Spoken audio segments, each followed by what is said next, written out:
Welcome back to my Storyland for part 9 of Alice's Adventures in Wonderland by Lewis Carroll.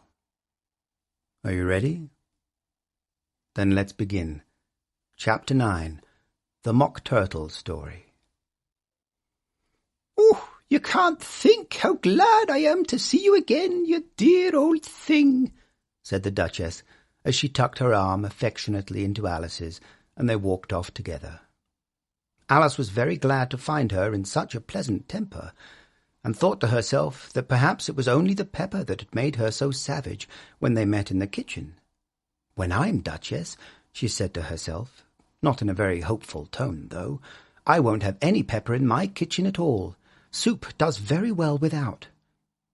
Maybe it's always pepper that makes people hot-tempered," she went on, very much pleased at having found out a new kind of rule. "And vinegar that makes them sour, and chamomile that makes them bitter, and barley sugar and such things that make children sweet-tempered. I only wish people knew that, then they wouldn't be so stingy about it, you know." She had quite forgotten the Duchess by this time, and was a little startled when she heard her voice close to her ear. "You're thinking about something, my dear, and that makes you forget to talk. I can't tell you just now what the moral of that is, but I shall remember it in a bit." "Perhaps it hasn't one," Alice ventured to remark. "Tut, tut, child," said the Duchess. "Everything's got a moral, if only you can find it." And she squeezed herself up closer to Alice's side as she spoke. Alice did not much like keeping so close to her, first because the Duchess was very ugly, and secondly because she was exactly the right height to rest her chin upon Alice's shoulder, and it was an uncomfortably sharp chin. However, she did not like to be rude, so she bore it as well she could. "The game's going on rather better now," she said, by way of keeping up the conversation a little. "'Tis so," said the Duchess. "And the moral of that is, oh, 'tis love that makes the world go round." "Somebody said," Alice whispered, "that it's done by everybody minding their own business." "Well, it means much the same thing," said the Duchess, digging her sharp little chin into Alice's shoulder, as she added, "and the moral of that is, take care of the sense, and the sounds will take care of themselves." How fond she is of finding morals in things, Alice thought to herself. "I dare say you're wondering why I don't put my arm around your waist," the Duchess said after a pause. "The reason is that I'm doubtful about the temper of your flamingo. Shall I try the experiment?" "He might bite," Alice cautiously replied, not feeling at all anxious to have the experiment tried. "Very true," said the Duchess. "Flamingos and mustard both bite. And the moral of that is, birds of a feather flock together." "Only mustard isn't a bird," Alice remarked. "Oh, right, as usual," said the Duchess. "What a clear way you have of putting things." "It's a mineral, I think," said Alice. "Of course it is," said the Duchess, who seemed ready to agree to everything that Alice said. "There's a large mustard mine near here, and the moral of that is, the more there is of mine, the less there is of yours." "Oh, I know," exclaimed Alice, who had not attended to this last remark. "It's a vegetable. It doesn't look like one, but it is." "Oh, I quite agree with you," said the Duchess. "And the moral of that is, be what you would seem to be. Or, if you'd like to put it more simply, never imagine yourself not to be otherwise than what it might appear to others that what you were or might have been was not otherwise than what you had been would have appeared to them to be otherwise." "I think I should understand that better," Alice said very politely, "if I had it written down, but I can't quite follow it as you say it."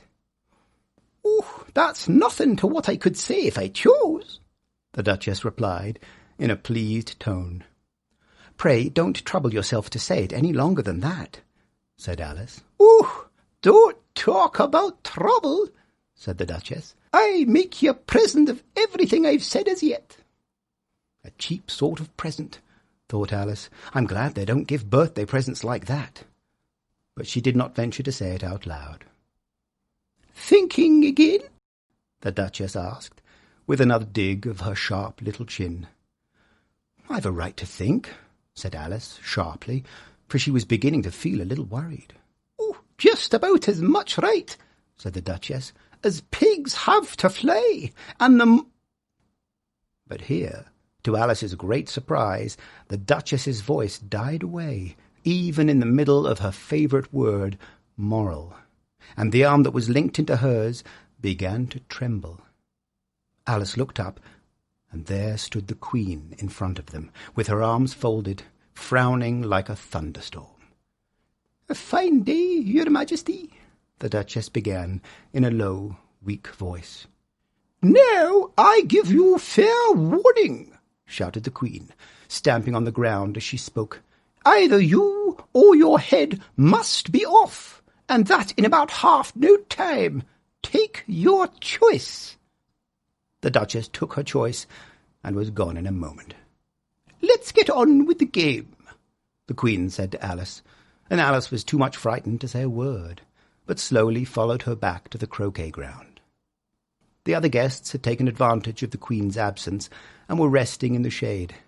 However, the moment they saw her, they hurried back to the game, the Queen merely remarking that a moment's delay would cost them their lives. All the time they were playing, the Queen never left off quarrelling with the other players, and shouting, "Off with his head!" or "Off with her head!" Those whom she sentenced were taken into custody by the soldiers, who of course had to leave off being archers to do this, so that by the end of half an hour or so there were no archers left, and all the players, except the King, the Queen, and Alice, were in custody and under sentence of execution. Then the Queen left off, quite out of breath, and said to Alice, "Have you seen the mock turtle yet?" "No," said Alice. "I don't even know what a mock turtle is." "It's the thing mock turtle soup is made from," said the Queen. "I never saw one, or heard of one," said Alice. "Come on, then," said the Queen, "and he shall tell you his history." As they walked off together, Alice heard the King say in a low voice to the company generally, "You are all pardoned." "Come, that's a good thing," she said to herself, for she had felt quite unhappy at the number of executions the Queen had ordered. They very soon came upon a Gryphon, lying fast asleep in the sun.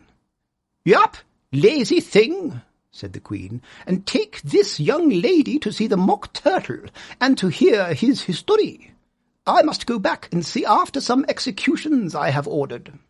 And she walked off, leaving Alice alone with the Gryphon. Alice did not quite like the look of the creature, but on the whole she thought it would be quite as safe to stay with it as to go after that savage Queen. So she waited. The Gryphon sat up and rubbed its eyes. Then it watched the Queen till she was out of sight. Then it chuckled. "What fun!" said the Gryphon, half to itself, half to Alice. "What is the fun?" said Alice. "Why, she," said the Gryphon. "It's all her fancy, that. They never executes nobody, you know. Come on." "Everybody says come on here," thought Alice, as she went slowly after it. "I never was so ordered about in all my life. Never." They had not gone far before they saw the mock turtle in the distance, sitting sad and lonely on a little ledge of rock, and, as they came nearer, Alice could hear him sighing, as if his heart would break. She pitied him deeply. "What is his sorrow?" she asked the Gryphon, and the Gryphon answered, very nearly in the same words as before, "It's all his fancy, that. He hasn't got no sorrow, you know. Come on." So they went up to the mock turtle, who looked at them with large eyes full of tears, but said nothing. "This here young lady," said the Gryphon, "she wants for to know your history, she do." "I'll tell it her," said the mock turtle, in a deep, hollow tone. "Sit down, both of you, and don't speak a word till I've finished." So they sat down, and nobody spoke for some minutes. Alice thought to herself, I don't see how he can finish if he doesn't begin. But she waited patiently. Once, said the Mock Turtle at last, with a deep sigh, I was a real turtle.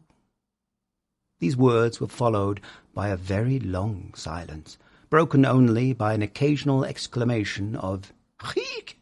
from the Gryphon, and the constant heavy sobbing of the Mock Turtle. Alice was very nearly getting up and saying, "Thank you, sir, for your interesting story," but she could not help thinking there must be more to come, so she sat still and said nothing. When we were little, the Mock Turtle went on at last, more calmly, though still sobbing a little now and then, we went to school in the sea. The master was an old turtle. We used to call him Tortoise. Why did you call him Tortoise, if he wasn't one? Alice asked. We called him Tortoise because he taught us, said the Mock Turtle angrily. Really, you are very dull. You ought to be ashamed of yourself for asking such a simple question, added the Gryphon, and then they both sat silent and looked at poor Alice, who felt ready to sink into the earth. At last the Gryphon said to the Mock Turtle, Drive on, old fellow, don't be all day about it. And he went on in these words. Yes, we went to school in the sea, though you mayn't believe it. I never said I didn't, interrupted Alice. You did, said the Mock Turtle. Hold your tongue, added the Gryphon, before Alice could speak again. The Mock Turtle went on. We had the best of educations. In fact, we went to school every day. I've been to a day school too, said Alice. You needn't be so proud as all that. With extras? Asked the Mock Turtle, a little anxiously. Yes, said Alice. We learned French and music. And washing? Said the Mock Turtle. Certainly not, said Alice indignantly. Ah, then yours wasn't a really good school, said the Mock Turtle in a tone of great relief. Now, at ours, they had at the end of the bill French, music, and washing. Extra. You couldn't have wanted it much, said Alice, living at the bottom of the sea. I couldn't afford to learn it, said the Mock Turtle with a sigh. I only took the regular course. What was that? inquired Alice. Reeling and writhing, of course, to begin with, the Mock Turtle replied, and then the different branches of arithmetic, ambition, distraction, uglification, and derision. I never heard of uglification, Alice ventured to say. What is it? The Gryphon lifted up both its paws in surprise. What? Never heard of uglifying? It exclaimed. You know what to beautify is, I suppose. Yes, said Alice doubtfully. It means to make anything prettier? Well then, the Gryphon went on, if you don't know what to uglify is, you are a simpleton. Alice did not feel encouraged to ask any more questions about it, so she turned to the Mock Turtle and said, What else had you to learn? Well, there was mystery, the Mock Turtle replied, counting off the subjects on his flappers. Mystery, ancient and modern, with seography, then drawling. The drawling master was an old conger eel that used to come up once a week. He taught us drawling, stretching, and fainting in coils. What was that like? Said Alice. Well, I can't show it to you myself, the Mock Turtle said. I'm too stiff, and the Gryphon never learnt it. Hadn't time, said the Gryphon. I went to the classics master, though. He was an old crab, he was. I never went to him, the Mock Turtle said with a sigh. He taught laughing and grief, they used to say. So he did, said the Gryphon, sighing in his turn, and both creatures hid their faces in their paws. And how many hours a day did you lessons? Said Alice, in a hurry to change the subject. 10 hours the first day, said the Mock Turtle. 9 the next, and so on. What a curious plan, exclaimed Alice. That's the reason they're called lessons, the Gryphon remarked, because they lesson from day to day. This was quite a new idea to Alice, and she thought it over a little before she made her next remark. Then the 11th day must have been a holiday. Of course it was, said the Mock Turtle. And how did you manage on the 12th? Alice went on eagerly. That's enough about lessons, the Gryphon interrupted in a very decided tone. Tell her something about the games now. And that is where we'll have to end it today, I'm afraid. I hope you enjoyed this 9th installment of Alice's Adventures in Wonderland. Perhaps I'll see you again for part 10. I certainly hope so. Until then.